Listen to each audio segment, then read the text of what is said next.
பெரியதற்கு சாஸ்திரங்கள் கோடா கோடி. பிரம்மஞானத்தை அறிந்து கொள்வது சாஸ்திரங்கள் கோடா கோடி. செய்து வைத்தார் கருப்புருவும் சொல்லாமல் தான் செஞ்சு வச்சுட்டாங்க. அறியுதற்கு மனம் புத்தி சித்தம் வேணும் பாருங்க. அந்த கரணம்ங்கிறது மனம் புத்தி சித்தம் அகங்காரம். இப்போ இந்த சாஸ்திரங்களை அறிந்து கொள்றதுக்கும் பிரம்மத்தை அறிந்து கொள்றதுக்கும் மனம் புத்தி சித்தம் வேணும்.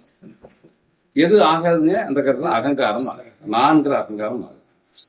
நான்கிறது தான் அறிவாகவும் இருக்குது. நாம் சேகரித்து வச்சிருக்கிற அறிவு குறுகிய அறிவு.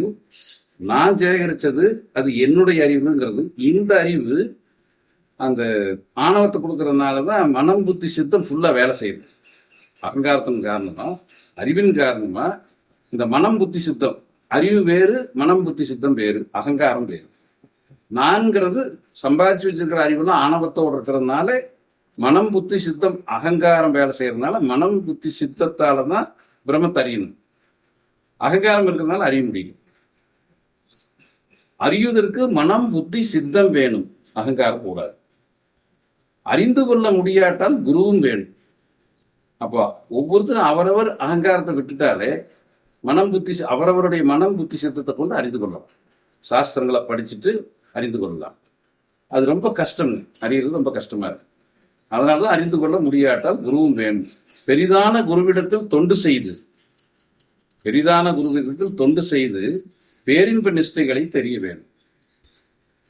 அதாவது பேரின்பத்தை கொடுக்குற நிஷ்டைகளை தெரிஞ்சுக்கணும். பேரின்பம்ங்கிறது பிரம்மஸ்வரூபத்தோட லயமாயிரு. பிரம்மத்தோடு இருக்கிற போது இன்பம் இல்லை துன்பம் இல்லை. ஆனா அந்த இன்பம் இல்லை துன்பம் இல்லாத நிலை தான் பேரின்பமா இருக்கு. நம்ம அதை பேரின்பத்தை வேற இன்பமா நினைச்சது. பேரின்ப நிஷ்டைகளை தெரிய வேணும். உரிமையுடன் தெரிந்து கொண்டோன்னு சித்தனாவார்.